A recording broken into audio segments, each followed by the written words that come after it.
Thank you very much. I thank Çelenk, with whom we worked wonderfully well. This is not the first time, it's the second time.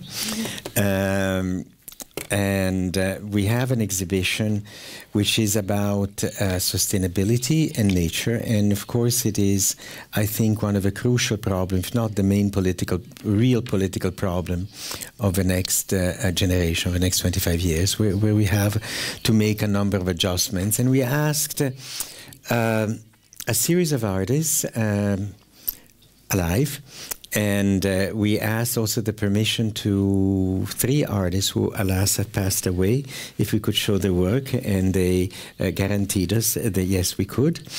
The idea was to have about 19 to 20 voices, different voices. If you see the show, you will notice a real formal difference between all of the artists, to see how they approached the issue of nature and sustainability.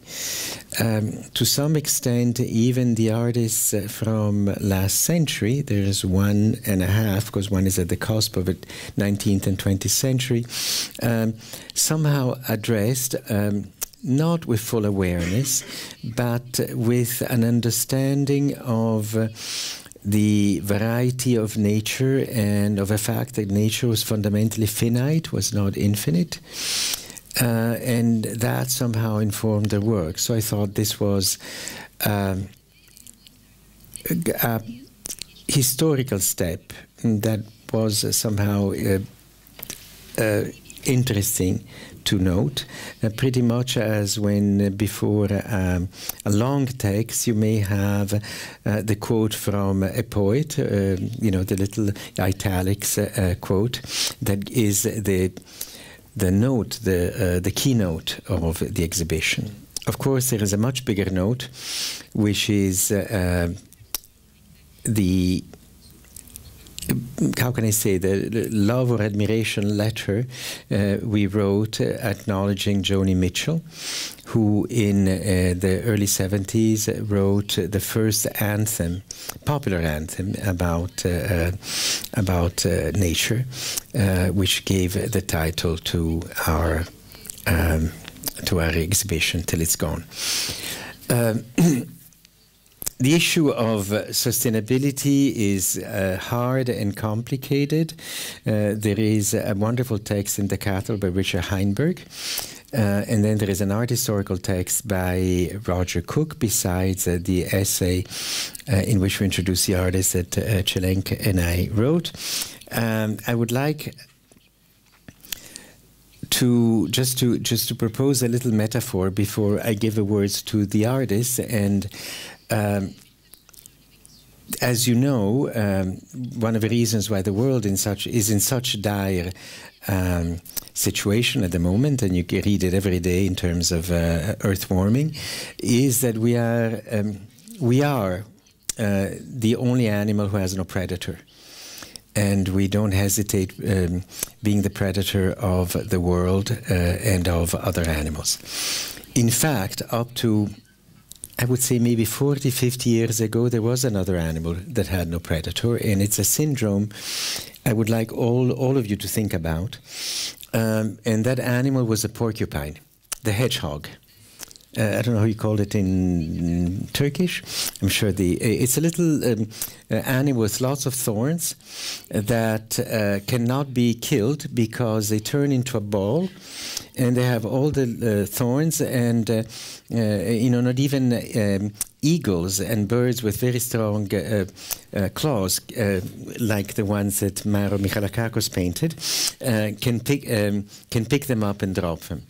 And this went on for, I would say, maybe the last 50,000 years, up to about 1940s, 50s, when highways were beginning to be built. And the hedgehog's natural defense is that to stop still and turn into a ball. And since that day, when they saw the light of trucks driving by very fast at night, they stayed in the middle of the road and turned into a ball and were crushed. And by trucks and cars, and in the millions, almost in the billions. And it's an animal that in many places is disappearing. And the reason I wanted to mention this is that when we come to sustainability, we hope not to have the same instinct of hedgehogs, that is, to do the wrong thing at the wrong time.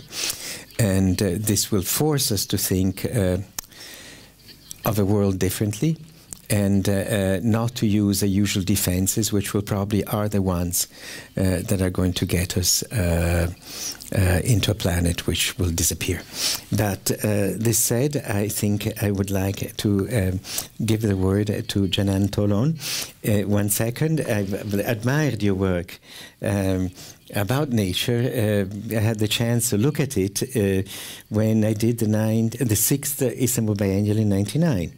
But as you remember, the biennial was called "The Passion and the Wave." Was about natural histories. Was about emotion, and not that there is no emotion in her work. There's a huge amount of emotion, but I think it was really characterized as work that dealt with nature and art. And so we are totally happy, especially for me, to be able to look at that work again. And finally, because I loved it, but there was no way I could fit it, and finally to fit it in an exhibition. Canan.